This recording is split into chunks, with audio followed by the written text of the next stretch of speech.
Welcome to another episode of the CPG Guys podcast. Our co-hosts, Shri Rajagopalan and Peter V.S. Bond, explore how brands and retailers engage with consumers online, in-store, and everywhere in between. And now, here are Shri and Peter. Welcome all to this episode of the CPG Guys featuring Peter Bond and Shri, where we discuss all things omnichannel, Amazon, e-commerce, retail, back in the decades from the in-store business model to everything today, which is digitally anchored and digital retail. Today, we have a very special guest for you. But before we do that, Peter and I would like to thank every one of you for the amazing love you've shown us and for all the likes, ratings, and following us on LinkedIn as well. As a reminder, you can find us on LinkedIn at the CPG Guys, and you can also find all our content at cpgguys.com. And while you're there, we would really appreciate if you could give us a like, a rating, or review our podcast by simply going to your favorite Apple podcast and just typing in the search bar CPG Guys or tinyurl.com/CPG Guys. And thank you again. Recently, you have also given us close to 100 votes on what kind of topics you'd like to address. And coming soon is a 5-part episode, which will get into the weeds of profitability. Yes, I said profitability and e-commerce econometric constructs, ranging from supply chain, trade rates, media, and things of that nature. So coming soon, watch out for those. Without further ado, I would like to welcome my co-host, Peter. It's been a pleasure to do this with you week over week over week. The man, the loyalty legend, the CRM legend, and now the omnichannel retail hero himself, Peter Bond. Welcome. Shri, you're the Chandler to my Joey, the Tweety to my Sylvester, and the peanut butter to my jelly. It's a great journey we're on. And I understand that we've got something really special today because what we're recording is going to simulcast on our guest podcast. So why don't you tell us a little bit about that and introduce our guest? Absolutely. So I'd like to welcome aboard Kiri Masters, who's not just a friend, but a fellow LinkedIn enthusiast, and now working as a business partner of mine on Zenfia and helping us launch on the Amazon 3P platform in less than a few weeks from today as we launch this episode. She's also the host of the e-commerce brain trust podcast, which I have been with her on a 4-part episode talking all things e-commerce. And we actually did address the dangerous word profitability and the economic construct of the P&L. But welcome aboard, the CEO and founder of Bobsled Marketing. And to talk all things Amazon in today's episode, Kiri Masters, why don't you tell us who you are, what you do, what Bobsled does, and a little bit about the e-commerce brains trust podcast, where you'll also find this episode. Yes, thank you for the introduction. Well, now I feel like we had something special going, Shri, with the 4-part series on my podcast, but now I hear you doing a 5-parter on the CPG Guys. So maybe He's have always to trying to outdo that. everything. It's all the next level with Shri Kiri, always. Yes. Yeah, so I'm Kiri. I'm the founder of a Amazon-focused digital agency called Bobsled Marketing. We've been helping branded manufacturers with their Amazon sales channel for 5 years. Generally work with mid-sized brands on the US Amazon channel, some international Amazon channels, and recently a little bit of Walmart as well. And during the last 5 years or so of running that business, I've been blogging, writing, educating the community on the challenges and opportunities that are accessible to us in this new digital omnichannel world. And so I write for Forbes Retail. I have hosted a podcast called the E-commerce Brain Trust for the last 3 years as well. And really proud of the work that we do and the rest of the team who also is out there producing great content and thought leadership in the Amazon space too. And so I assume, welcome aboard, Kiri, and I assume some of this will make its way to Forbes Retail as well at some point. So let's jump right into it. Amazon. This episode is all about Amazon, and Amazon, of course, is in the news every single day. Recently, they've just launched the Amazon Fresh store, which we'll get into in a little bit. The stock price is at explosive numbers. probably way beyond anyone's expectations. And there's just buzz with Amazon every single day. But I'd like to bring it back to the expertise that bobsled marketing specifically has, which is the Amazon 3P marketplaces. What's really going on there with the 3P marketplaces? The latest news says the marketplace is the largest segment of Amazon's retail business, much larger than their 1P business. Just what's going on there? There's just so much buzz around it. Is that the future of CPG retail, 3P marketplaces on Amazon? Well, yeah, it's a really interesting question and something that comes and goes, especially amongst brands who have operated a 1P model on Amazon, because the grass is always greener between 3P and 1P. And certainly there are a lot of advantages to selling as a third-party seller on the marketplace around price control, inventory control over assortment, depending on the ASP of the product, potentially better margins. So the grass looks greener from a lot of viewpoints on that. And just in terms of assortment that's sold 3P versus 1P and the range of products there, certainly it is the larger of the two. So yeah, I guess this is an age-old question.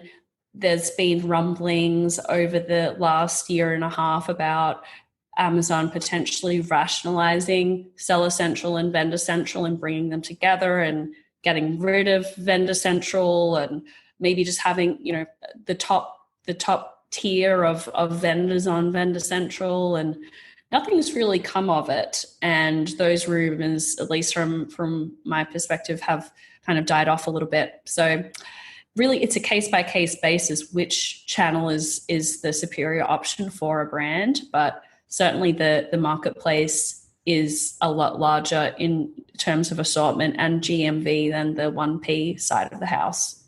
I do remember from my early days at J&J, the rumbling on Seller Central and Vendor Central. I'm talking 2015, so it's been a good 5+ years at this stage that Seller and Vendor Central were going to collapse. Only the top tier brands were going to stay on this notion of one platform, which would be bought directly by Amazon. Yeah. And for the masses, have at it on the 3P marketplace, which would then theoretically be one, but nothing's really happened. So right. I personally don't feel that they're ever going to get combined. Peter? Thanks, Shri. First, Kiri, welcome to the show. It's good to talk to you. We are on literally opposite sides of the planet right now. You're on the western coast of Australia, and I'm on the eastern coast of the United States. So in any event, glad we're able to and if I may interject, I'm in the best city in the whole wide world. Oh, you're in Toledo, Ohio. Very good. Anyhow, because it's not New York, because they're the home of the Yankees, and wow. For our viewers, teams out of first place, Shri. The Hudson. Right. Thought we were going to get away without mentioning that, didn't you? Anyhow, Kiri, the pandemic has clearly caused a massive amount of disruptions for behaviors, how people go about shopping. My background is in insights. I worked at IRI and I also worked at dunnhumby. I'm sure you're seeing an enormous amount of change taking place in the insights that you have access to. I also think you probably can offer us some thought as to how universal that is or how category specific that is. Your thoughts? Yeah. So it's been highly category specific and also highly location specific. So category specific in that for us at Bobsled, we had in the early days of March and April, some attrition with clients who were in categories like fashion and other categories, which were going to be just not a necessity, not top of mind for people during the early, really panicked days of COVID-19. So there are some categories that were really challenged. There was some that obviously saw great growth online, CPG and home improvement being two examples. And then we also saw some brands being impacted by the shelter in place restrictions, particularly one example, client in San Francisco who there were orders coming through, but they could not get to their warehouse and fulfillment center to ship packages out. Everything came to a standstill for a period of weeks, and we didn't know how long that was going to last. So some of those brands had to pull out of their marketplace activities as well. And then further down the supply chain as well, we've got still seeing delays with goods coming in from China and materials. So it's been category specific, it's been location specific and supply chain specific, but generally a net positive for those of us who are fortunate to be in the e-commerce side of the game, because this event, for better or worse, has forced many brands who've dragged their feet around e-commerce to get on board and take action on something that has not been a priority in the past. So now they're drinking from the fire hose, and many need that hands-on help to actually catch up to the rest of their industry. You mentioned fashion as a category. I should mention to our audience, we're going to have a guest coming up in the next month or two, who's actually a personal fashion shopper. And what she's doing now is helping her clients to shop for apparel to complement the Zoom lifestyle of conducting business, and to make sure that the clothing is complementary to the environment in which they're doing their Zoom video calling. So some real interesting changes coming. But Sri, I'll pass it on to you for the next question. Kiri, I hear you say, first of all, thank you for doing this at this hour from Australia, Peter, and I sincerely appreciate it. I hear you talk about all the difficulties startup brands and brands have had during the pandemic for obvious reasons because of the shelter-in-place orders, etc. On the other hand, I also feel, as we launch our own brand Zenfil with you as a partner, this is a moment of awesomeness for us. And I say that because I feel those that are e-commerce based, you get two massive tailwinds behind you at this stage, especially in the categories Zenfil will be doing business. One is, this is the moment for e-commerce. So those that really understand the ABCs of e-commerce, which is you can't really do well without a digital shelf and without ratings and reviews. Two big focus areas. I see a smirk in Peter when I said ratings and reviews. I wonder why. And the other thing is, because shopping is really shifting online significantly during these times, wrong or right, good or bad. And the other thing is, we're also in the healthcare space, and healthcare is top of mind for virtually everybody at this stage. So if I'm a brand that's a startup, an early startup, or I've been there a couple of years, I know my e-commerce ways, and Amazon is difficult at this stage because it's difficult to get product into an FBA warehouse. It's just difficult to get stuff done. Amazon is prioritizing essentials. They've got the get ready for the holidays. Where should I focus? D2C, which obviously I control end-to-end from seed to distribution, or do I still press the gas on Amazon and wait for the good days? Oh, that's a tricky one, because there's certainly pros and cons to both of those approaches, and they're very different. And in my view, they require very different skill sets to execute. So I'm an Amazon marketplace person who spends all my time there. I don't know the first thing about D2C and how to build a great D2C channel. They're very different. And I would, as an aside, caution people against trying to find a person or a partner who can do everything, because those people don't exist. But generally, just a general comment, and then maybe we can zoom into a couple of particulars, because this is a whole box of goodies to unpack. I really believe Amazon, take Amazon at its, what's the word? Take it for what it is. It's a traffic bounty.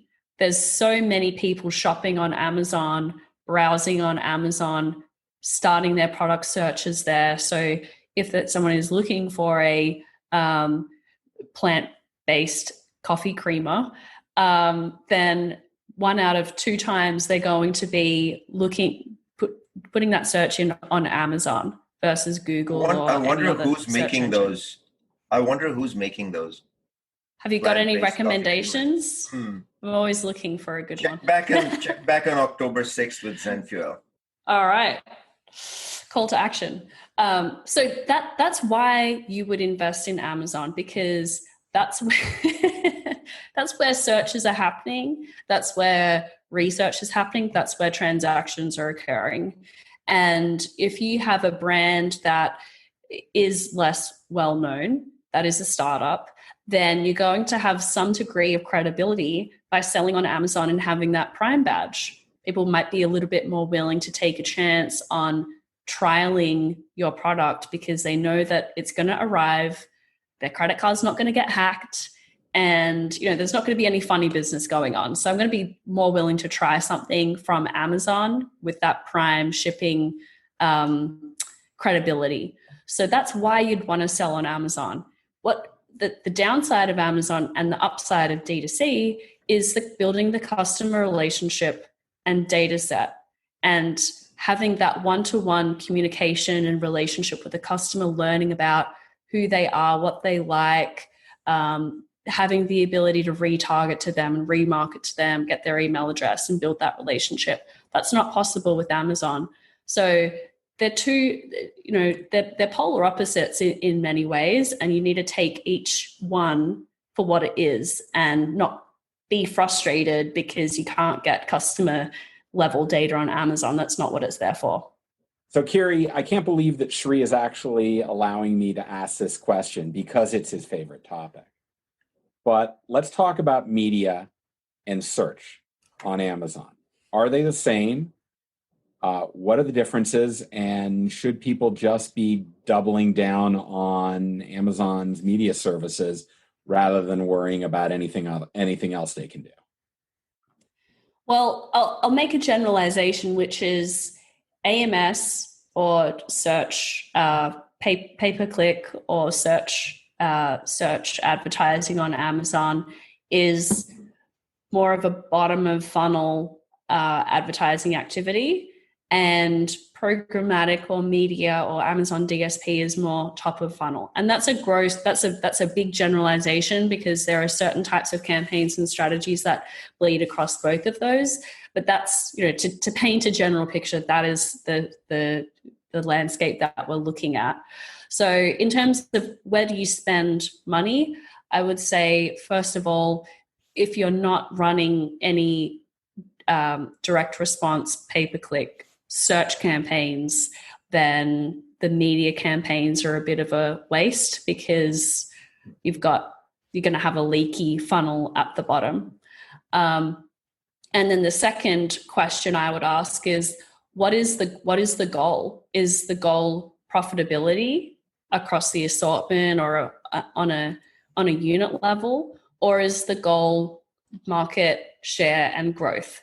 And those are both going to have very different types of strategies and tactics applied to them. For example, if the goal is to grab market share, conquest your competitors, and really have at it, then you're going to need to have a very aggressive search strategy. And you're going to want to also build out that top of funnel DSP media strategy so that you can target, for example, people who have previously bought vegetarian and vegan products before. And so they're in market for vegetarian and vegan products in the future. So the targeting options with DSP are a lot more audience-based, more sort of media brand-based, and that's where you can get a lot more aggressive. But those ad buys are generally a bit more speculative, lower return, but what's the priority? If you're going after profitability, conversely, you're going to want to taper those campaigns back and focus more on sure bets, like retargeting past shoppers, retargeting viewers of your competitors' products, targeting just your branded search terms. And one aside, a little mini rant, if I'm allowed to have a little mini rant, is a lot of brands want to have when they're asked about what their goal is, the goal is to reduce their advertising cost or ACOS. And that's their goal. That's their criteria for finding a new ad agency. And the truth is, we can I'm sorry. I remember when ZenFuel was looking at bobsled marketing, and someone said to me, "Hey, what do you want your ACOS percent to me?" I said, "I will not answer that question because it's irrelevant. What I really want to focus on is my reach." And we get to our ACOS when we're like a $30-40 million company. And prior to that, if anyone is focused on their ACOS and it's a percent, you've already put a massive handcuff in your leg and you're trying to run the marathon.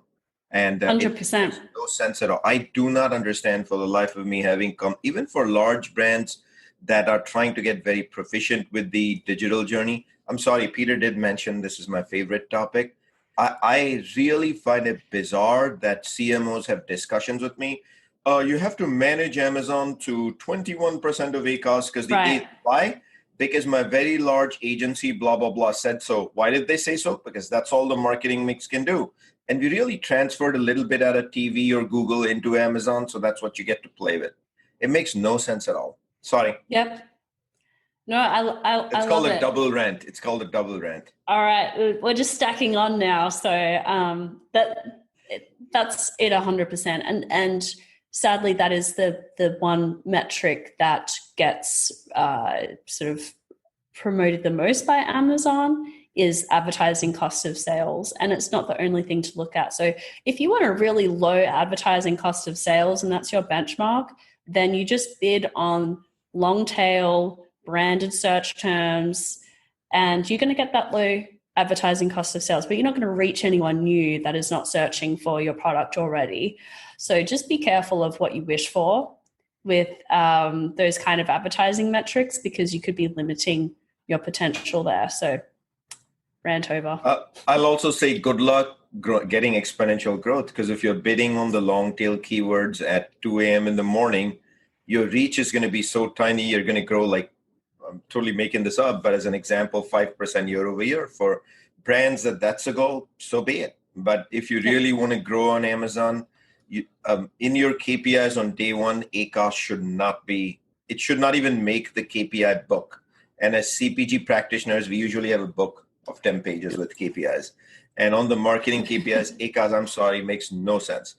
A couple of years down the chain, absolutely, because you want to be very sensitive as well as you want to grow your business very humbly and with respect to profit and to a P&L. So let me turn the question back to you, Sri, then. If ACOS is not an appropriate KPI in that, let's say, like you said, sub $30 million range, what are some good KPIs? So very straightforward, Kiri, and this is what we're working on with your team. Reach. It's a new brand. Reach, audience. Are we reaching the right cohorts that we've defined who we want to get to? Yep. Conversion rates, CCVRs, click-through rates, CPC. All of these are the right KPIs. Nowhere in the mix does ACOS come in. If you manage all of these numbers individually at the micro level and you have goals and KPIs, it should automatically take care of the ACOS. To me, if you start with ACOS, you're doing a top-down strategy, which again is one of, I think, the reason why e-commerce stumbles at large companies is it's not in the strat plan, top-down. And with the 2-3% traditional growth formula for large brands, e-commerce doesn't fit into the puzzle in any meaningful way until COVID happened. And starting with ACOS is the same problem. You miss your bottom line KPIs. But if you start ground up and you attack all these KPIs, ACOS will automatically fit in. You can back into the right ACOS and manage it responsibly. Yep. That said, Kiri, we were discussing AMS when we hit up ACOS. Having come again from large brands and now working on a very small startup brand, are there hidden unlocks if you're a large brand and you exceed spending threshold, et cetera, on EMS that are in the hands of only few, such as data, insights, At some point, we were talking Brand View Pro, which when I first received it back in 2017 or 18, it's a little bit more insights than what I could get anyway, but wasn't really exactly the ahem moment in the industry. So are there any hidden unlocks? I don't believe there are substantial hidden unlocks. I think that this is really a democracy in action. There are certainly beta programs and Kiri, hold on. You made a very important statement right there that I think CMOs, senior leaders, chief sales officers should take to heart. Amazon is a democracy at scale. It's not like any other retail business where the size of your business dictates the relationships and the hidden unlocks you get. Is that fair? Yes, 100%. Yeah, I think it's democracy in action, and there are some fringe programs like the one that you mentioned. And if you're taking out huge parts of huge real estate on Amazon as part of your marketing budget every year, you're going to get some. There are some special things that you can do with Amazon merchandising wise, but it's the same tools for everyone. It's the same. If you're bidding on you can bid on the same keywords as the massive multi-billion incumbent in the space, and you get access to the same reporting. So that's great news for a challenger brand, because you got the same toolkit as the big guys, and the big guys should be concerned that this is being democratized as well. So I think it creates a very interesting market dynamic. Kiri, being that I work at Power Reviews and I'm very focused on ratings and reviews, I always think about how that affects search results. But let's talk about the other aspect of content that appears. There are a number of aspects, but particularly around copy. How important is copy to an asin's product display page, and does SEO really matter for your product to succeed at Amazon?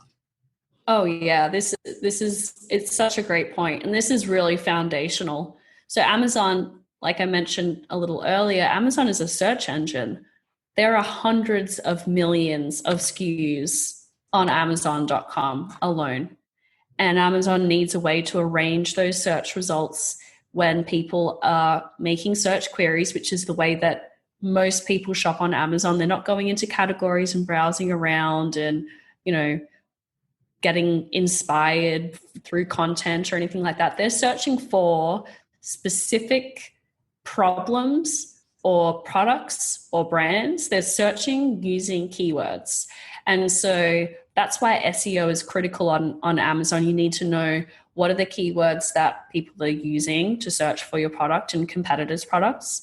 What are the high converting keywords, which you can find out through advertising reports, and what could be some long tail keywords that are relevant. So you still need to keep relevance in mind. I've seen some examples of, I saw one asin like a year ago, which was a completely unidentifiable article of clothing, because it had dress, frock, overalls, pants, slacks, singlet, t-shirt, vest, like every kind of clothing related keyword stuffed in the title. And the image was, I can't remember what it was, but I would have had no clue what I was buying. So you need to keep it relevant. Otherwise, your conversion rate is going to drop. So those are two of several factors in Amazon's ranking algorithm, is keyword relevancy and conversion. And so by doing that SEO research and integrating relevant keywords into your product listing, that's going to help with both of those things, with both SEO and conversion, which is going to ultimately help your product rank higher in organic search and then make your advertising perform better. And the unique thing about Amazon's, the way that the organic and paid algorithm works together, is that any gains that you make through advertising with a keyword like plant-based coffee creamer. If you start to perform really well with advertising that search term, then you're going to also perform better in organic search for that same keyword. So this is all a self building cycle, and it certainly starts with keyword research and optimization of the product. Yeah, it's challenging from the consumer perspective too, because the other day I was looking to buy something on Amazon, and I wanted a mixing bowl that I had a spout on it and a handle that I could pour the pancake mix onto the griddle. And I kept trying to find what I was looking for. I know I'd had one of these before, and I couldn't find it. I had to leave Amazon and learn that the term was batter bowl. I then went back to Amazon, searched for it, and lo and behold, there it was. But it isn't quite as friendly to me if I don't already know the term that they've decided to list it under. Isn't that interesting? So yeah. I guess it gets a little tricky, but I think your high level message I'm taking away over here, which I want to kind of reiterate and pass on to our listeners here, and it's a very important message on search, is the days of keyword stuffing, title stuffing are over, and what matters is the rank relevancy of how you choose to enter the category and being selective about the most important keywords you want to use versus just stuffing it. So I think the general message to brands is be attentive, do your homework, get the insights, and do the right thing versus doing it the lazy way, which is just dump a bunch of stuff. And also, I haven't heard the word frog since I left India 25 years ago. So you made my day. So. There you go. Yeah, that's a long tail keyword in the US for sure. So in the spirit of having a discussion on, as we just discussed on via search on don't be lazy, do your homework, get into the weeds on Amazon and make it relevant. A lot of brands, traditionally, the way the playbook works is you have a strat plan, you have an annual operating plan, takes place summer to fall of the previous year, taking place now for 2021. And you create the blueprint, and once it's set, you have little maneuverability room the following year as you execute to get things done. And you only adjust if you find radical changes in your results. Otherwise, it's mostly not to minimize the work people have to do to execute the blueprint, because you still have to do price, promo, media, trade, things of that nature. But for the most part, it's a blueprint.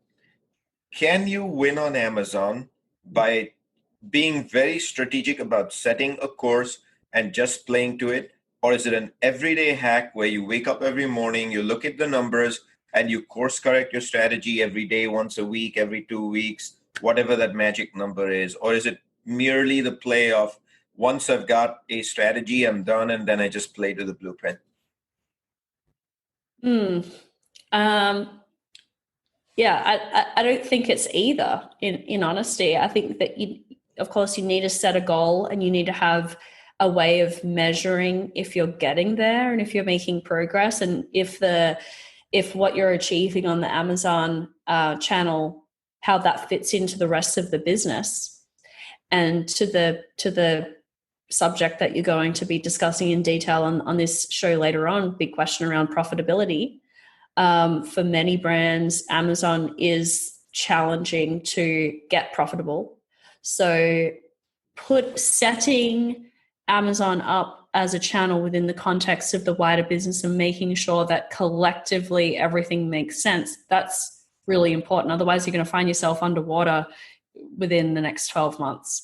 But I also don't believe that you can chart a course and stick to it for 12 months. That's not the reality that we live in today.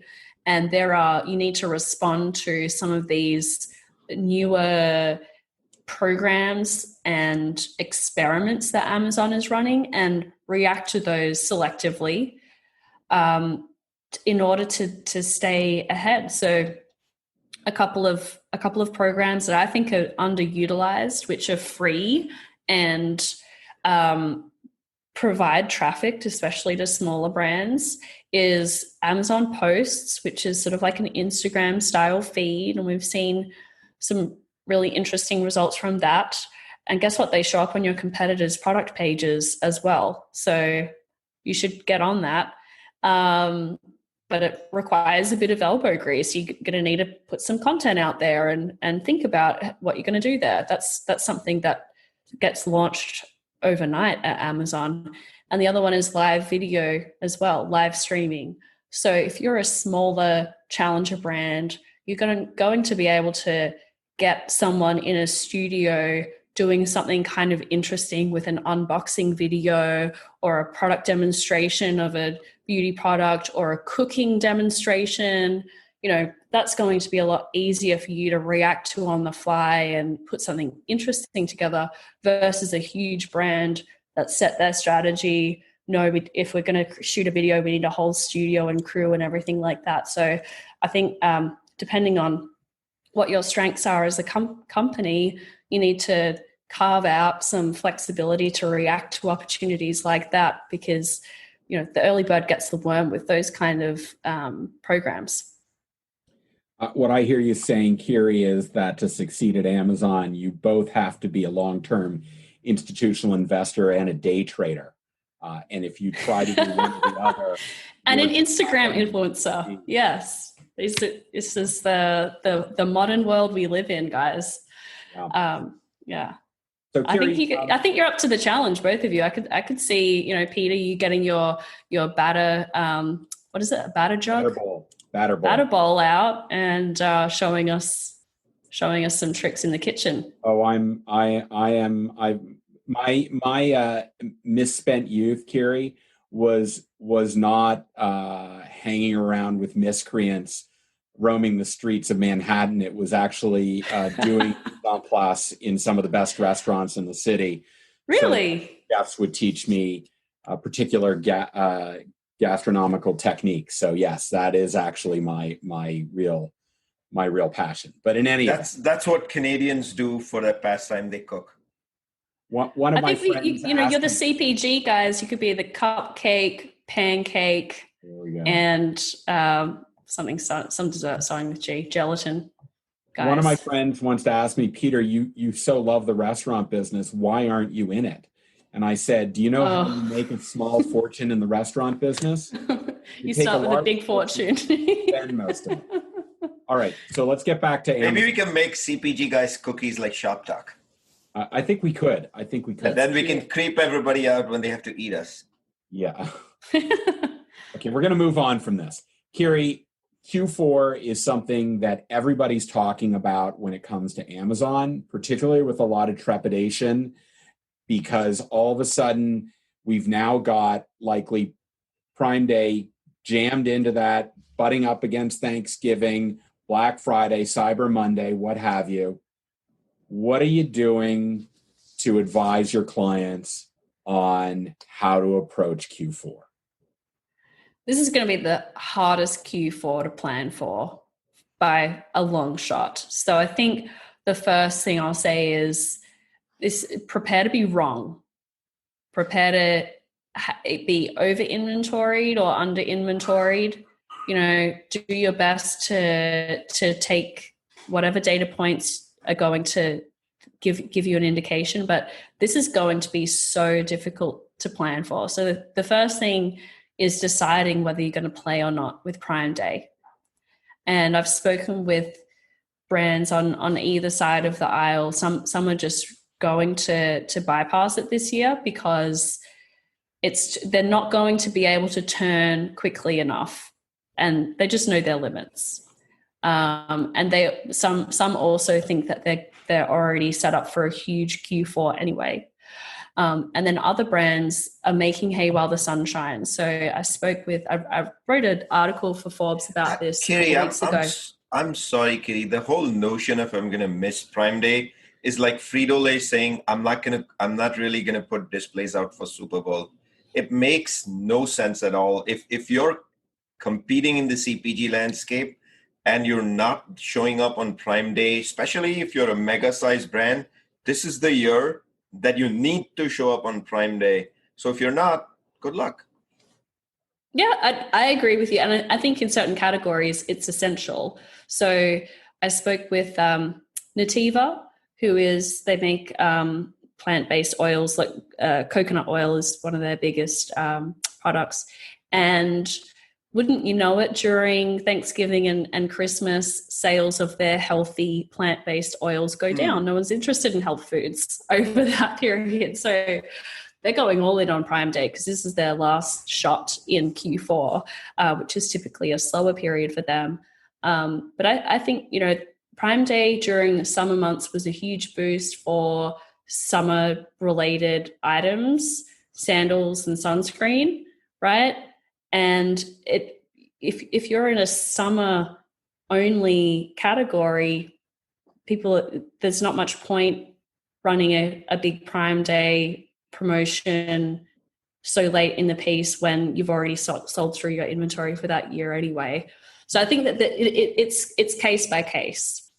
So some companies are going to make that decision also just based on the disruption already in their supply chain. They're just not going to, they know that they're not going to have that turn of inventory before Black Friday, and Amazon systems are overloaded right now, and there's a lot of doubt about just Amazon being able to accept inventory in a timely manner. We've seen clients who generally it takes about 5 days for Amazon to receive inventory, and it's taking 20, 30 plus days for Amazon to receive FBA inventory. And that means products are out of stock, people can't buy them, your sales rank starts to go down, your ads get paused, you've got to climb back out of this hole that wasn't your fault. You're relying on Amazon to provide this fulfillment service, and there's a break in the chain. So that's another reason why some brands are opting out, because there's too much risk that they're going to go all in on Prime Day. It's not going to work out, and then their Black Friday, Cyber Monday plans are going to be disrupted as well. Yeah, I know from a consumer perspective, I've talked about this in the past, and Shri and I know this. I live in coastal Connecticut, in between, right near New Haven, and that, by all measures, is within 40 miles of Manhattan. You'd think that Amazon would be doing quite well at this point. Up until about 2 weeks ago, my typical Prime window delivery was 5 to 7 days. That was. And I'm 10 miles from a fulfillment center. Yeah. So there are still problems in the distribution system that 100% that we're causing. I've noticed it's improved, but it was, even up until the middle of August, a big problem. And I thought, God, what if I lived in Montana or Iowa? How much worse would it be even then? Mm-hmm. Yep. So I know when we're having a great time, when we're in the middle of fun topics that are true to our heart, time runs by. So I think the episode will be remiss if we don't hit upon a couple questions here as we wrap up on probably what I would say is one of the most epic retailers to have ever graced the planet, Walmart. And I know Bobsled has recently started offering services to start up, launch, and scale Walmart 3P businesses, which obviously is in a test mode at this stage in terms of starting and launching. So can you tell us a little bit about what Bobsled does there? Is this a real opportunity for brands? And if you're already skilled at the Amazon 3P marketplace, should you be also looking at the Walmart 3P marketplace? I, for one, would tell you any journey in retail, if you want to scale at some point, and again, depends on your definition of scale, is incomplete without attaching yourself to Walmart. Yeah, I think that you're right. For many brands and categories, that's going to be the case. It's certainly CPG.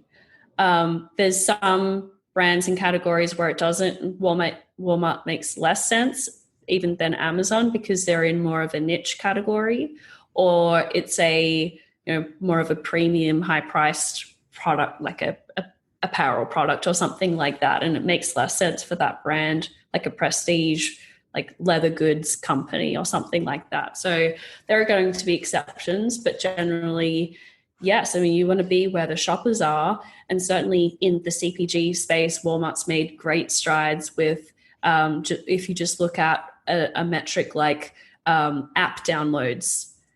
App downloads of Walmart went through the roof during the pandemic because people needed more alternatives to Prime, which wasn't working out for a lot of people, and people needed their groceries, and that Walmart really started to cut through during that period. So I think that we're going to see a lot more from them. The experience on both the seller side and the consumer side is still far less robust than Amazon.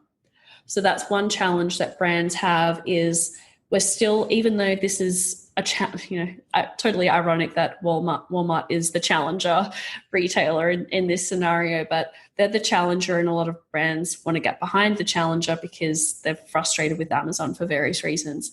But we're still only seeing about 10% of the traffic and sales on Walmart than we do on Amazon.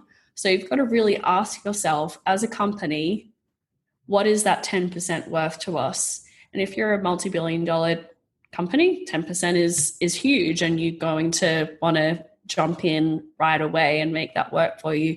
If you're a startup, it's not going to be worth the time and investment and disruption to be jumping into that marketplace. So that's how I would divide that scenario up.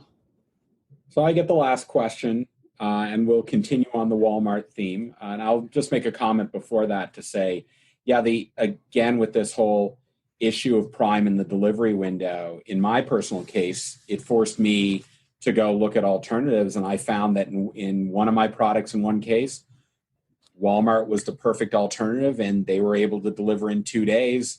And my shopping for that recurring product now goes through Walmart. And another one, it was for my dog, and it now goes through Chewy, and I got a better packaged product. The way they shipped it and they organized it was substantially better because that's their expertise, versus someone at a Walmart facility throwing a case of cans of dog food into a box and it getting banged up by the time it gets to me. So that's things that they have to be concerned about. But let's talk about specifically about that shipping experience. Walmart Plus, along it comes, and this great under $100 price. Is this even comparable? Oh, look at that. She's putting her hands over her face. Is it comparable to Prime, or is this just an effort in futility? I think I'm missing something in this launch. I'm not seeing, why would you pay the $100 for this program? I'm not seeing it. I'm already getting, as long as I spend $35 at Walmart, I'm getting it shipped to me for free. So exactly. Why don't I just wait till I get it's not hard to spend $35. If I'm obsessed with sitting there and buying eaches, I can go and do that. That might be, but I agree with you. And I say, what else is there? So I was having a conversation with Chris Perry, who both of you know pretty well, yesterday, as we're going to put out a outlook on the balance of year 2020 very soon. And we were discussing Walmart Plus. And if, like Peter said, if you have a $35 threshold, you're getting free delivery anyway. And if you're going to get free delivery for a $35 threshold as part of Walmart Plus, it just sounds a little strange. But what if coming up, just like Amazon has music, Prime Video, etc., Walmart makes this very interesting and brings healthcare, prescription discounts, healthcare discounts into the game, a visit to a clinic, perhaps, by tying up with certain partners, etc. But still, Kiri, I think the question to you still at the surface level, that's the future. It's $98 today. Right. Is it a deal for consumers, as Peter asked? Not in its current form. I think you're right. This is a starting point, but I think it was just such an underwhelming starting point. They really could have got a lot more PR juice, launching with something interesting and compelling, and they didn't. So I just question the timing of it. Undoubtedly, there's going to be more perks added to it completely, and prescriptions would be a huge benefit. I mean, if they buy TikTok, then who knows? Who knows what's going to happen? That's the other the part I struggle wild with card. the part I struggle with TikTok is the convergence of the Walmart brand and TikTok, given it's highly, I can't even use the word millennial. It's Gen Z and Gen Z plus generation yet to be born or being born today. Like, I don't see the convergence of those two at all. So I think we're talking about two things that don't yet make sense to us. So we're either the canaries in the coal mine or we're missing something. Debt acquisition. So, I don't. So why don't we up this episode by kind of acknowledging, this is a test by Walmart. Much more to come. I do feel that the world's most epic retailer, if they don't throw their hat in the game, it is Remis. They've traditionally been slow on adopting digital compared to the Targets of the world and most of the super regions like HEB, Meijer, etc. So I think there was also a little bit of pressure to do this before the holiday season this year, because I think you've already said, Kiri and Peter would acknowledge it, that this is going to be the most gangbuster holiday season for those that do business online, and not having some sort of an ecosystem of a subscription or a return to me frequently is a problem. I don't believe $98 is a threshold for a lot of Walmart shoppers where they will actually pay the money and enter in when they're using SNAP and electronic EBT programs to shop at Walmart grocery every day. So the number to me is still way too high for the perks, but I have full confidence it's Walmart. It's going to get there. So, Kiri, I can't thank you enough. Peter and I want to reiterate one more time. We really look forward to continuing this conversation with you sometime in the future, and for this to play out also on the e-commerce brains trust, aka your podcast. Kiri again is also the founder of Bobsled Marketing. So where can our listeners find you, and when should they engage with Bobsled Marketing? Yeah, so if you want to connect with me, I'm most active on LinkedIn. You can find me Kiri Masters, Kiri Masters. And my company, Bobsled Marketing, we're a digital agency that works with established consumer brands on the Amazon channel and also on the Walmart online channel.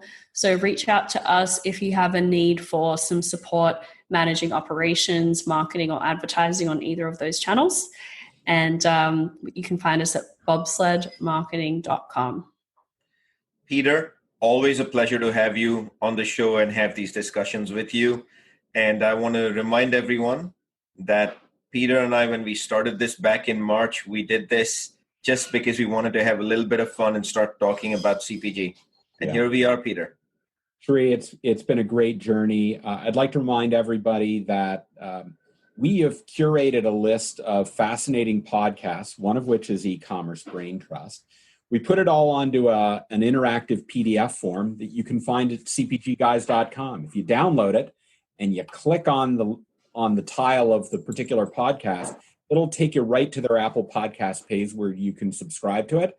So I would encourage you to do that. It's the easiest way to go find Kiri's podcast. It's right at the top of the page.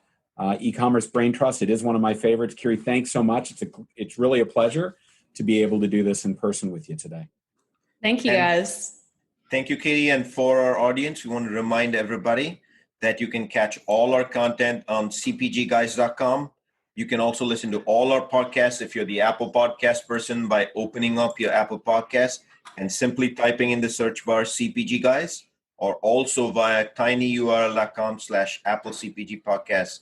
And as we said earlier when we launched this episode, coming soon, because you voted to get into profitability and the economic tricks of e-commerce and digital sales, coming soon is a 5-part episode between Peter and me, where we'll touch all things from supply chain, item level economics, as well as answering your most important question, which if you're a scale brand, you've always wanted to know, what do I do with D2C from an item economic standpoint? So we look forward to that. And with that, see you soon. Bye, everyone.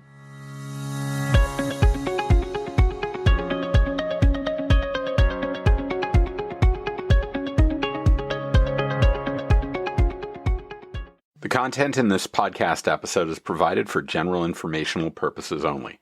By listening to our episode, you understand that no information contained in this episode should be construed as advice from CPG Guys LLC or the individual author, hosts, or guests, nor is it intended to be a substitute for research on any subject matter. Reference to any specific product or entity does not constitute an endorsement or recommendation by CPG Guys LLC. The views expressed by guests are their own, and their appearance on the program does not imply an endorsement of them or any entity they represent. The views expressed by CPG Guys LLC do not represent the views of their employers or the entity they represent. CPG Guys LLC expressly disclaims any and all liability or responsibility for any direct, indirect, incidental, special, consequential, or other damages arising out of any individual's use of, reference to, or inability to use this podcast or the information we present in this podcast.